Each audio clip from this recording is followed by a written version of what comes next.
Sometimes the smallest thing a person chooses to fix tells you exactly who they are. The steady drip echoed through the marble foyer with the patience of a ticking clock. Drip, drip, drip. It was the first thing Naomi Carter noticed when the elevator doors opened onto the 42nd floor. Not the sweeping view of downtown Atlanta framed by floor-to-ceiling windows.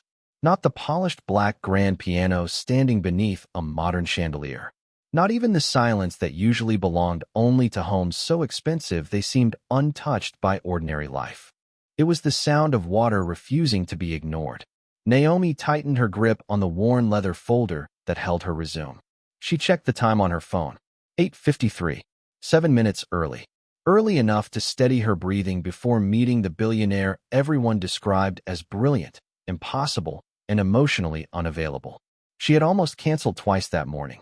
Ethan had developed a cough overnight, and leaving her 8-year-old son with Mrs. Jenkins across the hall never became easier no matter how many times she did it. But rent was due in 11 days. The electric bill sat folded inside her purse. Her refrigerator contained half a gallon of milk, eggs, and little else. This interview mattered too much to lose because fear wanted another victory. A housekeeper in a crisp navy uniform greeted her politely before disappearing toward another hallway. "Mr. Hayes will be with you shortly," she said. "Please make yourself comfortable." Naomi nodded with a grateful smile, but the dripping continued. Drip, drip, drip. Her eyes followed the sound to an elegant guest bathroom whose door had been left slightly open. Water escaped from a brushed nickel faucet into a porcelain sink, each drop leaving behind another tiny circle before vanishing down the drain. She hesitated.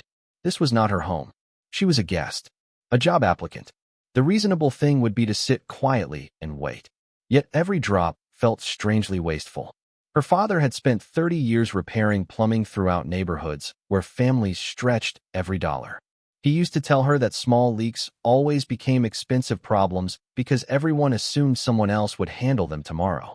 Naomi set her folder carefully on a nearby chair. "Ma'am?" the housekeeper called from across the room, noticing her walking toward the bathroom. "You don't have to worry about that. Maintenance is scheduled this afternoon." Naomi offered an apologetic smile. "I know." She rolled up the sleeves of her simple cream blouse.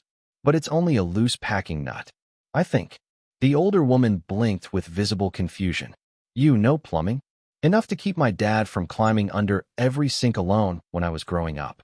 Naomi knelt beside the vanity cabinet. Inside rested a small household toolkit so neatly organized it looked untouched.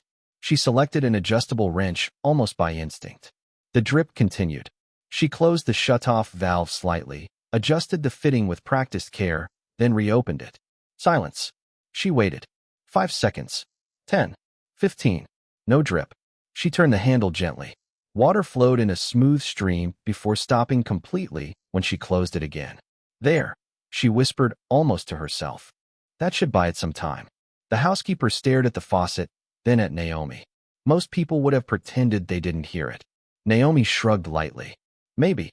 But once I notice something broken, pretending feels harder than fixing it." 42 floors above the city streets, another silence settled inside a private office hidden behind one-way glass. Malcolm Hayes lowered the untouched cup of coffee in his hand. 8 surveillance monitors displayed different areas of the penthouse. The interview candidates never knew the cameras existed. He rarely watched them for long. Most spent their waiting time admiring artwork, checking their phones, taking selfies near the skyline, or rehearsing carefully polished answers. Candidate number 7 had ignored all of that. She had repaired his leaking faucet. "Interesting," Malcolm murmured. His executive assistant glanced toward the monitor. "Should I ask security if she violated anything?" Malcolm's eyes never left the screen where Naomi quietly returned the wrench exactly where she had found it before smoothing invisible wrinkles from her skirt. She picked up her resume, sat down, folded her hands in her lap, and waited as though nothing unusual had happened. "No," he said calmly. "Cancel the remaining interviews." The assistant frowned. "Sir, there are 11 applicants still scheduled today." Malcolm set the coffee aside. "Not anymore." He reached for the intercom. "Bring Ms. Carter upstairs." As the elevator chimed softly again, Naomi looked up, unaware that the job interview she had spent 2 weeks preparing for had already ended before anyone asked her a single question. The private elevator climbed another 4 floors before stopping with barely a sound. Naomi followed the assistant through a quiet hallway lined with black and white photographs of old neighborhoods, construction crews, and families standing proudly in front of modest brick homes instead of the abstract artwork she had expected to find in a billionaire's residence. The details caught her attention because they felt strangely personal, as though the man she was about to meet wanted to remember where he had started rather than display where he had arrived. The assistant stopped before a pair of walnut doors and smiled politely.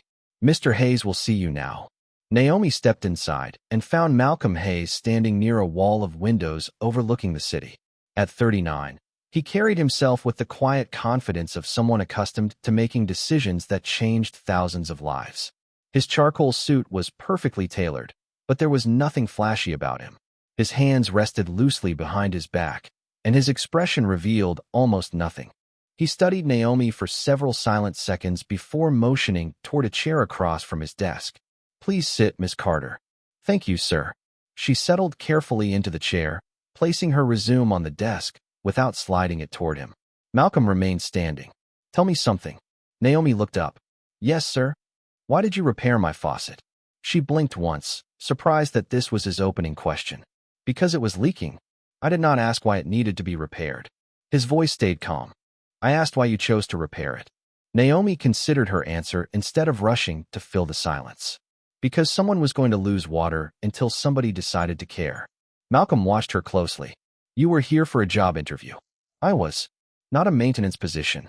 "No, sir." "Then why risk making a bad first impression?" Naomi smiled faintly. "If tightening one fitting ruined my chances, I probably was not the right person for the job anyway."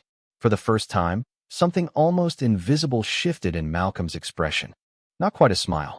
More like curiosity replacing calculation. He finally sat across from her, but left her resume unopened. "Most applicants spend their waiting time rehearsing answers. I rehearsed mine in the car." "Did you?" "Then I forgot all of them the moment I heard the leak." Malcolm folded his hands together. "Interesting." Another pause settled between them, but it did not feel uncomfortable. It felt intentional. "What would you do," he asked, "if I hired you today and another company offered you $20,000 more tomorrow?" Naomi answered without hesitation. "I would keep my word. Even if your finances were difficult." The question landed closer to home than she expected. Images of unpaid bills and Ethan's worn sneakers flashed through her mind, but she kept her voice steady. "Money solves problems. Character decides which new problems you create after that." Malcolm leaned back slightly. "You have a son." She nodded. 8 years old. "Who is watching him now?" "My neighbor, Mrs. Jenkins. She has watched him since he was 3. Malcolm noticed the way Naomi spoke about the elderly woman with genuine affection instead of embarrassment. "And if he called during this interview?" Naomi looked directly into his eyes. "I would answer." Malcolm raised an eyebrow. "Even if it cost you this opportunity?" "Especially then." She inhaled quietly before continuing. "If my son only believes I am available when it is convenient for my employer, then I have already failed the most important job I have." The office fell silent again. Malcolm glanced toward the city beyond the glass. Years of interviews had taught him to recognize polished answers crafted to impress executives. Naomi's words carried tiny imperfections, brief pauses, and traces of worry that could not be rehearsed. They sounded expensive because they had clearly been earned. His assistant knocked softly before entering. "Sir, the board conference begins in 5 minutes." Without taking his eyes off Naomi, Malcolm replied, "Reschedule it." The assistant hesitated. "All 12 directors are already waiting." "Then they can wait a little longer." After the door closed, Naomi shifted uneasily. "You should not rearrange your day because of me." Malcolm looked back at her. "You are making an assumption." "Which one?" "That this interview is about whether you qualify to work for me." Naomi frowned slightly. "Is it not?" Malcolm finally reached for her resume, but placed it aside unopened once again. "No, Miss Carter." His voice remained composed, yet every word carried unexpected weight. "I already know you can do the job." Naomi stared at him, completely unsure what came next. Malcolm rested one hand lightly on the edge of the desk before asking the question that mattered far more than anything written on a resume. "Now I need to know whether I can trust you." Naomi held Malcolm's gaze without pretending she understood where the conversation was leading. Trust was not the answer she had expected after walking into what she believed would be an ordinary job interview. It felt larger than employment and somehow more dangerous because trust could not be measured on a resume or verified through references. It had to be earned one decision at a time. Trust is expensive, she said quietly. Most people do not realize that until they lose it. Malcolm nodded almost imperceptibly. Then tell me how someone earns yours. Naomi rested her hands in her lap. By doing the same thing when nobody is watching. The answer lingered in the room long after she finished speaking. Malcolm reached toward a small tablet resting on his desk. With one touch, a security recording appeared on the screen.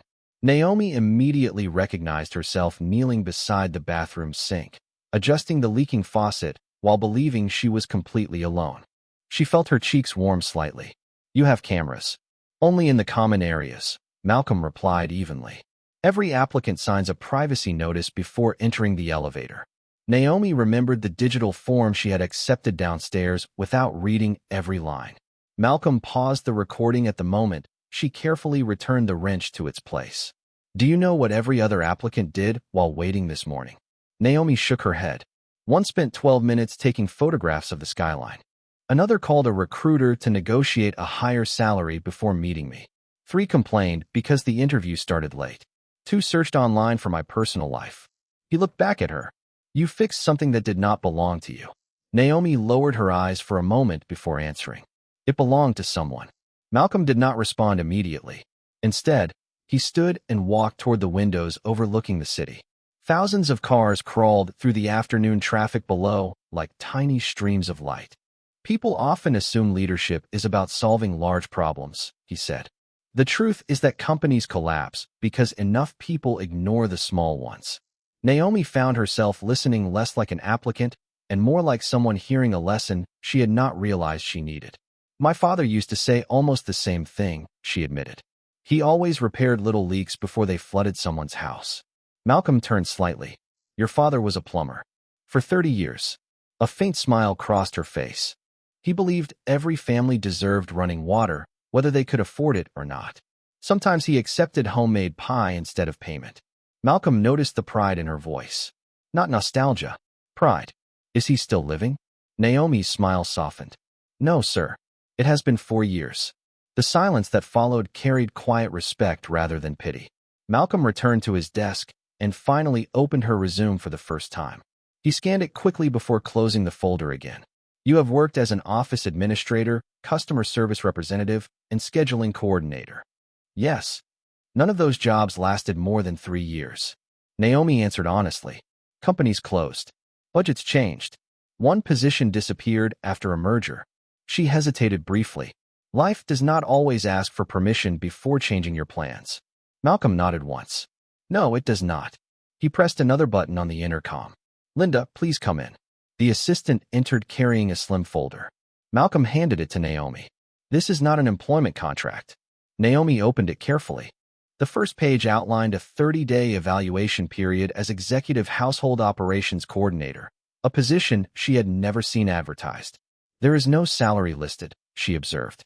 Turn the page. Her eyes widened slightly. The compensation exceeded anything she had earned before, along with health insurance, retirement benefits, and flexible hours that specifically included emergency leave for dependent children. She looked up almost immediately. This cannot be right. It is. You barely know me. Malcolm folded his hands calmly. That is precisely why it is only 30 days. Naomi continued reading until one paragraph stopped her completely. Employees were expected to report maintenance concerns immediately regardless of job description. She glanced toward Malcolm, then back to the document. You added this after today. No.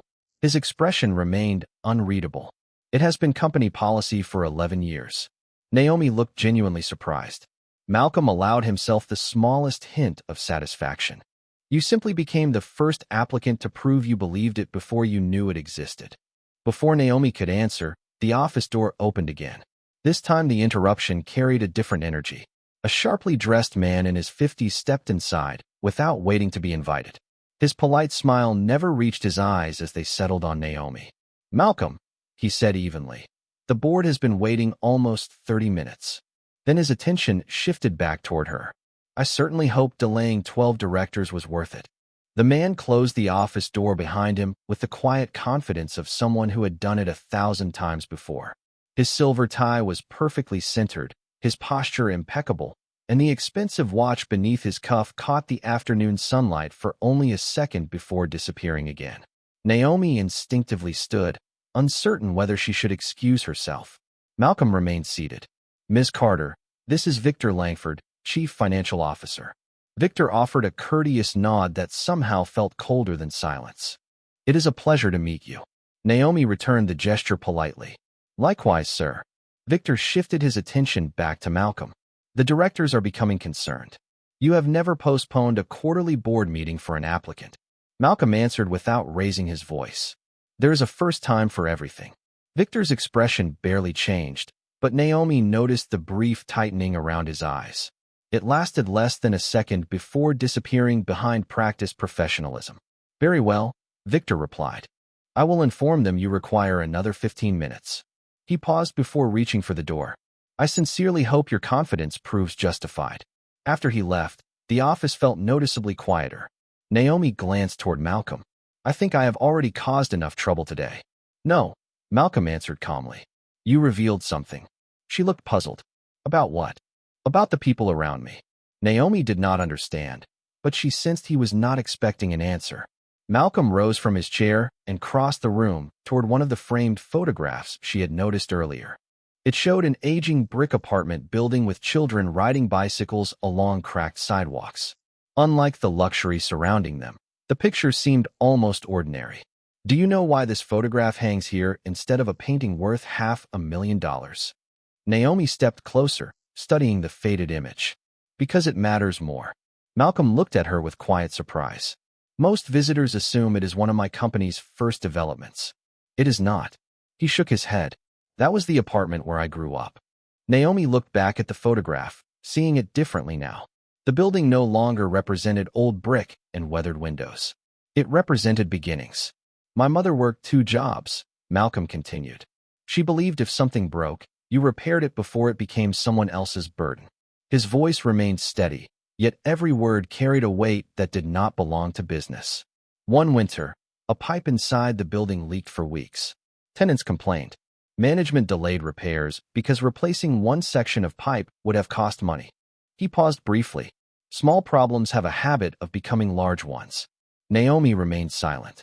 She could almost hear her father's voice saying the same thing while loading his toolbox into an old pickup truck before sunrise. Malcolm rested one hand lightly against the picture frame. After that experience, I promised myself I would never build anything where people had to beg someone to care. The sentence ended quietly, but it settled heavily between them. Naomi understood that he was telling her far more than the history of a building. He was explaining why a dripping faucet had mattered. My father used to say water always tells the truth, she said softly. Malcolm turned toward her. What did he mean? You can paint over a wall. You can hide cracks with furniture. But water eventually finds every weakness. For the first time since she had entered the penthouse, Malcolm smiled without restraint. It was small, almost reluctant, yet it transformed his entire expression. Your father sounds like a wise man. Naomi smiled back. He usually charged people less than he should have. My mother called that poor business. He called it sleeping well at night. A gentle knock interrupted them. Linda stepped inside carrying a small tablet. Sir, Mrs. Jenkins has called twice. Naomi's heart skipped. She immediately reached for her phone and realized it had automatically switched to silent during the interview. Her stomach tightened. Malcolm noticed the change in her expression before she spoke. Please answer it, he said. Naomi hesitated. I can wait. No. His tone left no room for argument. Go ahead. With slightly trembling fingers, she returned the call. Mrs. Jenkins answered almost immediately. Naomi, sweetheart, everything is fine. The older woman said warmly. I only wanted you to know Ethan finished his homework early, but his cough sounds a little worse than this morning. I thought you would want to know before school lets out. Relief washed through Naomi so suddenly that she closed her eyes for a brief moment. Thank you. I will pick him up as soon as I leave here. She ended the call and looked apologetically toward Malcolm. I am sorry. For what? Interrupting the interview. Malcolm slowly shook his head. You did exactly what I hoped you would do. Naomi frowned slightly. Because I answered. Because you never had to choose between pretending to be the perfect employee and being the mother your son needs. Before she could respond, Malcolm extended his hand across the desk. Welcome to your 30-day trial, MS. Carter. Naomi stared at his outstretched hand for a heartbeat, still trying to decide whether this extraordinary afternoon was truly happening or whether the hardest test had only just begun. Naomi accepted Malcolm's handshake with quiet disbelief, half expecting someone to step into the room and explain that the entire afternoon had been an elaborate misunderstanding. His grip was firm but brief, more respectful than ceremonial. Your trial begins Monday at 8 o'clock, he said. Linda will send everything you need before this evening. Naomi nodded slowly. Thank you for the opportunity. Malcolm glanced toward the folder still resting on his desk. Do not thank me yet. 30 days is enough time for both of us to discover whether I made the right decision. Naomi smiled gently. That seems fair. As she left the office with Linda, the enormous penthouse somehow felt different from when she had first entered. It no longer seemed like a museum built for wealth. Instead, it resembled a place carefully organized to keep its owner moving from one responsibility to the next without ever slowing down. Every room appeared flawless, yet strangely untouched by ordinary life. Linda escorted her back toward the private elevator before handing her a small envelope. Inside is your parking access, temporary identification badge, and my direct number, she explained. If you have questions this weekend, call me. Naomi accepted the envelope gratefully. Thank you for being so kind. Linda smiled knowingly. Mr. Hayes notices small things. So do I. The elevator doors closed, carrying Naomi back toward the lobby. As the numbers descended one floor at a time, she finally allowed herself to exhale. She reached into her purse and looked at the folded electric bill she had been carrying all week. For the first time in months, the future no longer felt like a hallway with every door locked. Outside, the late afternoon sun stretched long shadows across the city streets. Naomi hurried toward her aging sedan before driving across town to Mrs. Jenkins' apartment. Ethan opened the front door before she could knock. Mom, he shouted, throwing his arms around her waist. Naomi hugged him tightly, breathing in the familiar scent of laundry detergent and the grape cough syrup Mrs. Jenkins had convinced him to swallow. How are you feeling? She asked, brushing her hand across his forehead. Better. He smiled hopefully. Did you get the job? Naomi looked into her son's bright brown eyes and realized how many times he had watched adults worry about bills without fully understanding why. She knelt so they were eye level. I got something even better. Ethan tilted his head. Better than a job? A chance. Mrs. Jenkins chuckled softly from the kitchen doorway. Sometimes that is worth even more. Later that evening, after Ethan had fallen asleep with a library book resting across his chest, Naomi sat alone at the small kitchen table reviewing the documents Linda had emailed. The salary still seemed unreal. Health insurance, paid family leave, flexible scheduling. She read every page twice before stopping at one section describing the responsibilities of Executive Household Operations Coordinator. It was not simply managing a residence. The role required coordinating vendors, supervising household staff, organizing charitable events hosted inside the penthouse, and ensuring every detail reflected the company's values. One sentence caught her attention. Every member of the household team is empowered to identify and solve problems before they become emergencies. Naomi smiled quietly. It sounded exactly like something her father would have written. Across the city, Malcolm remained alone inside his office long after the board meeting had finally ended. The directors had questioned his delayed arrival, the postponed interviews, and several upcoming projects, but none of those conversations lingered in his thoughts. Instead, he replayed a different image from earlier that day. Naomi kneeling beside a leaking faucet without realizing anyone was watching. Victor Langford stepped into the office after everyone else had gone home. You hired her. It was not a question. Malcolm looked out toward the city lights. I offered her a 30-day trial. Victor folded his arms. You built this company by trusting numbers instead of instincts. Malcolm answered calmly. Sometimes numbers explain what already happened. Character predicts what happens next. Victor frowned. You know people inside the company will talk. They already do. Especially after you canceled 12 interviews because of one applicant. Malcolm finally turned away from the window.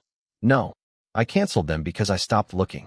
Victor studied him for several silent moments before speaking again. I hope you are right. Malcolm's expression remained thoughtful rather than defensive. So do I. Neither man noticed the maintenance request automatically generated by the building's digital system earlier that afternoon. Under completed repairs, one brief note had already been entered into the permanent records. Guest bathroom faucet. Leak resolved before scheduled maintenance. Technician listed, Naomi Carter.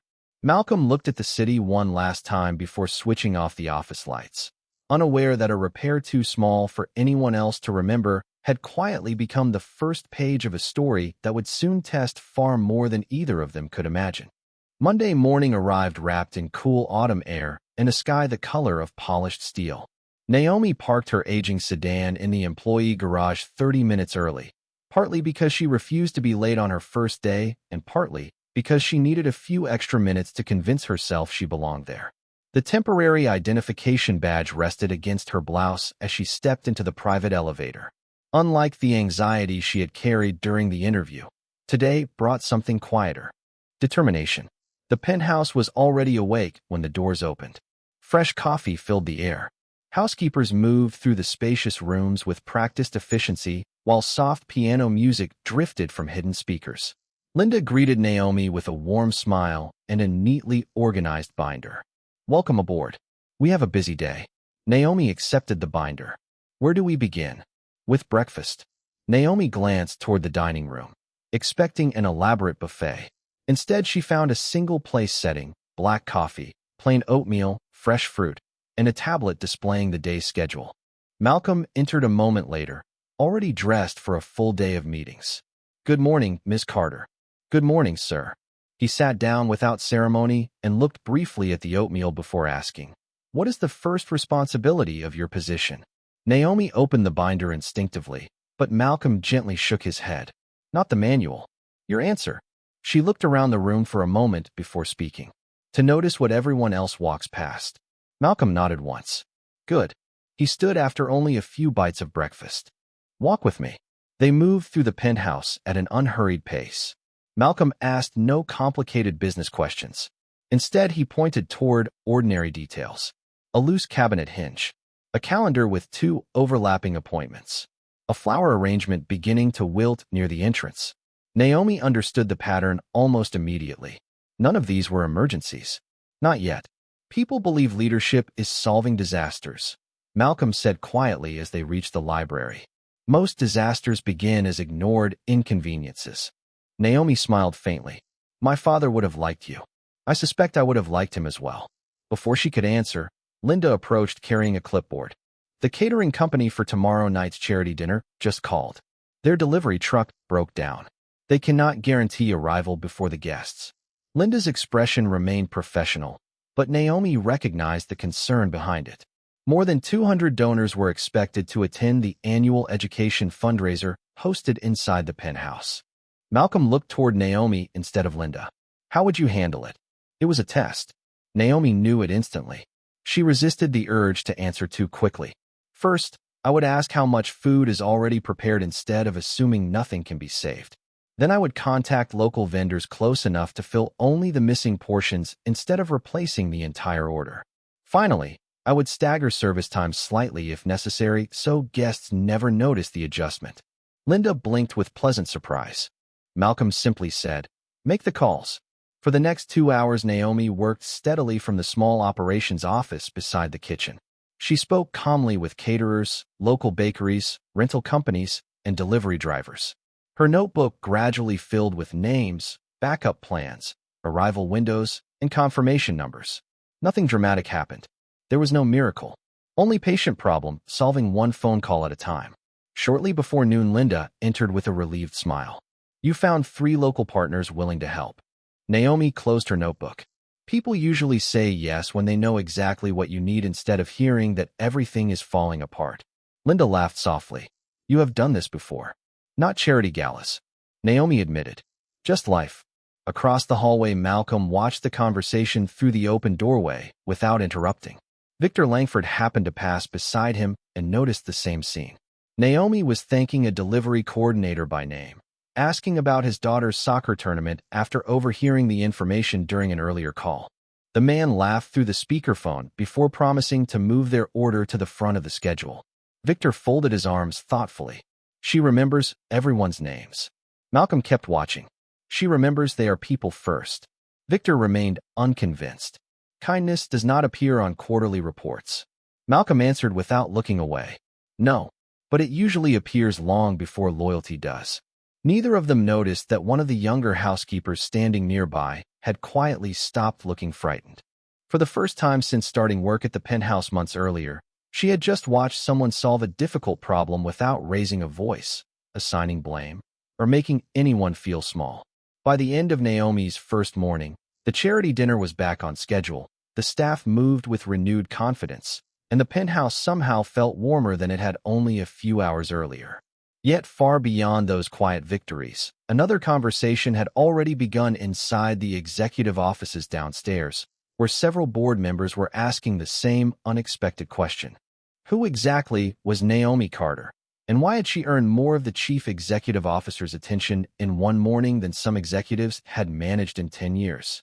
The following afternoon unfolded with the quiet precision of a clock whose gears had finally begun working together instead of against one another. Delivery trucks arrived within minutes of their revised schedules. Florists replaced fading arrangements with fresh white lilies and deep green eucalyptus. The ballroom overlooking the city slowly transformed into a welcoming space rather than an intimidating display of wealth. Naomi moved from room to room carrying a clipboard that became increasingly unnecessary because she had already memorized nearly every detail. She greeted each vendor by name, thanked every employee who stayed late, and somehow made even the busiest moments feel less hurried. Shortly after 4 o'clock, Malcolm returned from corporate headquarters earlier than expected. He paused near the entrance without announcing himself. The catering staff had accidentally delivered 2 identical dessert displays while forgetting the gluten-free selections requested for several guests. Before anyone could panic, Naomi quietly redirected one pastry station, called a neighborhood bakery she had spoken with the previous day, and arranged a replacement delivery within 45 minutes. No raised voices. No blame. Only calm decisions. Malcolm noticed something even more remarkable. The kitchen staff smiled while solving the problem. She changes the temperature of a room, Linda observed softly beside him. Malcolm kept watching as Naomi helped one of the younger servers adjust a tablecloth that had slipped unevenly across a banquet table. No, he replied after a thoughtful pause. She changes the people inside it. An hour later, the first guests began arriving. Business leaders, educators, philanthropists, and community organizers filled the penthouse with conversation and laughter. Crystal glasses reflected the warm evening lights while a jazz trio played softly near the windows. Naomi remained almost invisible, exactly as an exceptional coordinator should. She anticipated needs before anyone asked. A misplaced name card appeared moments before a guest noticed it was missing. A wheelchair access route remained clear without drawing attention. Fresh coffee appeared just as conversations naturally shifted toward dessert. Malcolm greeted donors with his usual professionalism, yet more than once his attention drifted toward the operations unfolding quietly behind the scenes. During a brief pause between conversations, Victor approached him holding a financial report. Attendance exceeded projections, he said. The additional vendors increased expenses by less than 3%. Malcolm glanced toward Naomi, who was helping an elderly volunteer locate her reading glasses without interrupting the surrounding conversations. And the donations? Victor looked down at the preliminary figures before answering. Already 12% higher than last year. Malcolm accepted the report without opening it. Interesting. Victor followed his gaze. You think that is because of her? No. Malcolm smiled faintly. I think people are generous when they feel genuinely cared for. Across the room, Naomi noticed Malcolm speaking with a retired elementary school principal who had supported the foundation for years. The elderly woman suddenly lost her balance for only a moment while reaching for her purse. Malcolm instinctively steadied her arm before kneeling to retrieve a photograph that had slipped onto the floor. He returned it carefully with both hands and remained at eye level while she told him the picture was of her late husband. Naomi watched from a distance. The newspapers always described Malcolm Hayes as calculating, disciplined, and relentlessly efficient. None of them would have printed that he listened to an 82-year-old widow for nearly 10 uninterrupted minutes, while dozens of influential guests waited to speak with him. Perhaps kindness had always been there, hidden beneath years of responsibility. As the evening drew to a close, the foundation announced that the fundraiser had surpassed every previous record. Applause filled the ballroom. Malcolm thanked the guests briefly before directing nearly all the credit toward the volunteers and staff who had made the event possible. Naomi quietly slipped into the kitchen to help with cleanup before anyone thought to congratulate her. She was stacking serving trays when Linda entered carrying a small envelope. "Mr. Hayes asked me to give you this before you leave." Naomi opened it carefully. Inside was a handwritten note. Only one sentence appeared beneath Malcolm's signature. "You noticed people before they noticed you. Thank you."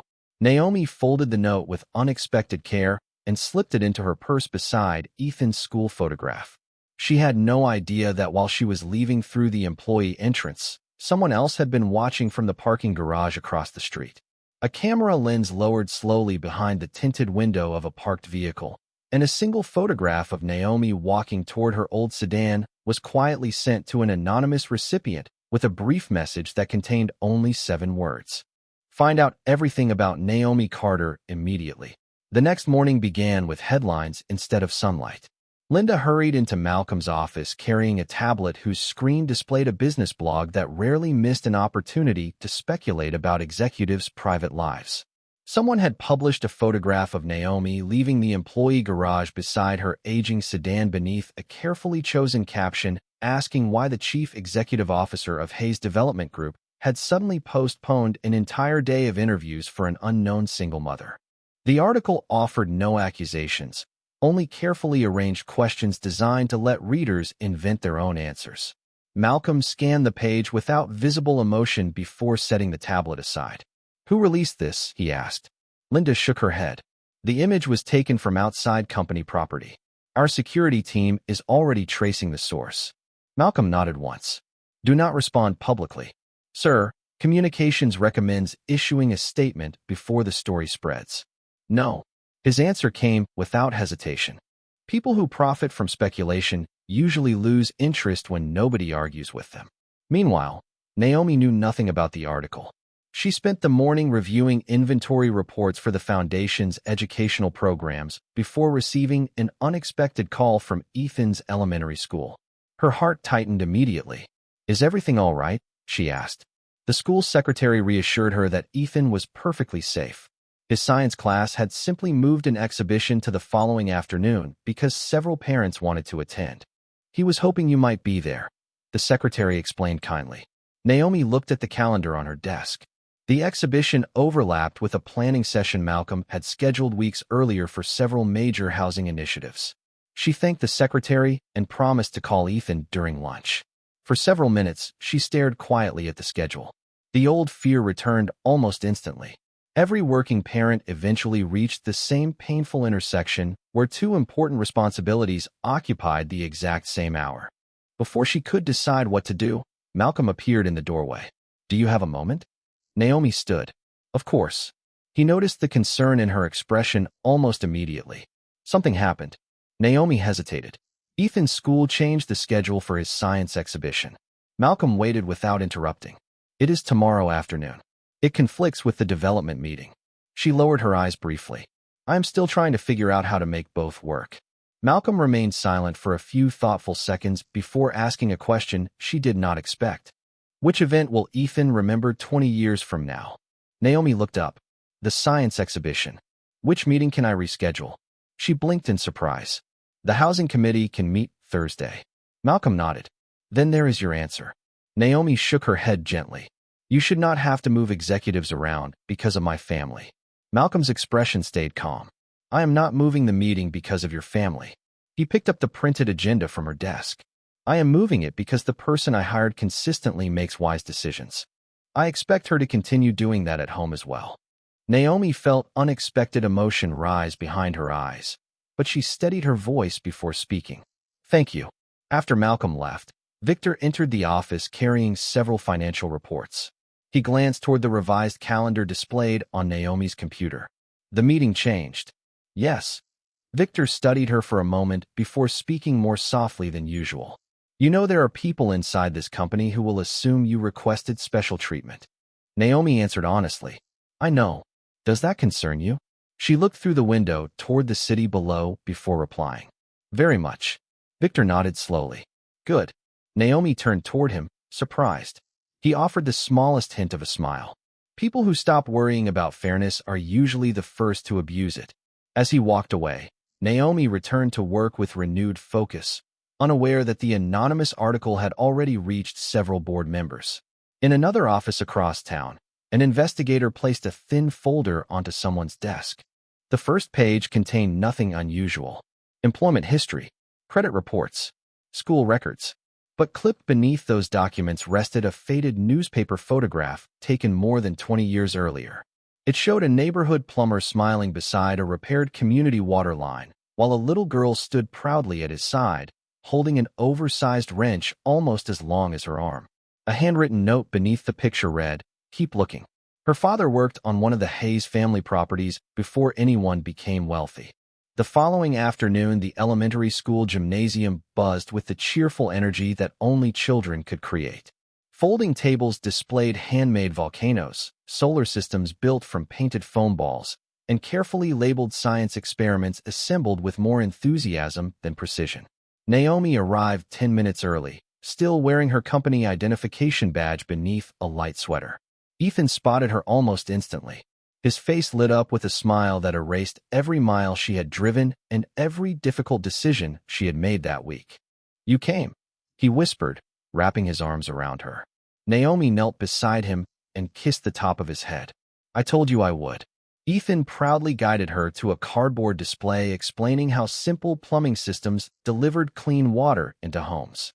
Plastic tubing carried blue-colored water from one clear container to another, while handwritten notes described valves, pressure, and conservation.